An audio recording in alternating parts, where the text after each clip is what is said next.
Revenue అధికారులు one సైడ్గా తెలుగుదేశం పార్టీకి కొమ్ము కాశారనే దాంట్లో ఎటువంటి అనుమానం లేదు. ముఖ్యంగా పోలీస్ వర్గాలు మాకు వ్యతిరేకంగా, వైఎస్ఆర్ కాంగ్రెస్ పార్టీకి వ్యతిరేకంగా పనిచేయటం, పల్నాడు ప్రాంతంలో అంతా కూడా వ్యతిరేకంగా పనిచేయటం, వన్ సైడ్గా పనిచేయటం చాలా బాధాకరం. దీన్ని మేము తీవ్రంగా ఖండిస్తున్నాం.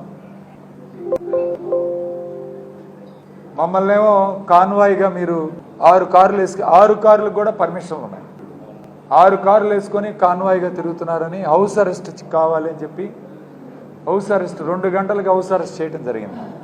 మరి మా ప్రత్యక్ష అభ్యర్థి అరవింద్ బాబు గారు 7 కార్లు వేసుకొని తిరుగుతూ ఉన్నాడు.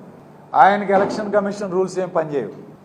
నేను ఉదయం 8 గంటలకే నేను ఒక వీడియో పంపించాను ఎస్పీ గారికి.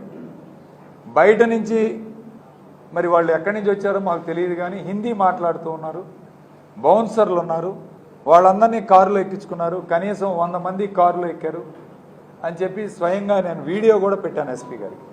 ఎటువంటి చర్యలు లేవు. ఈ వీడియో కానీ మీకు నచ్చినట్లయితే లైక్, కామెంట్, షేర్ చేయండి. మరిన్ని అప్డేట్స్ కోసం సబ్స్క్రైబ్ చేయండి.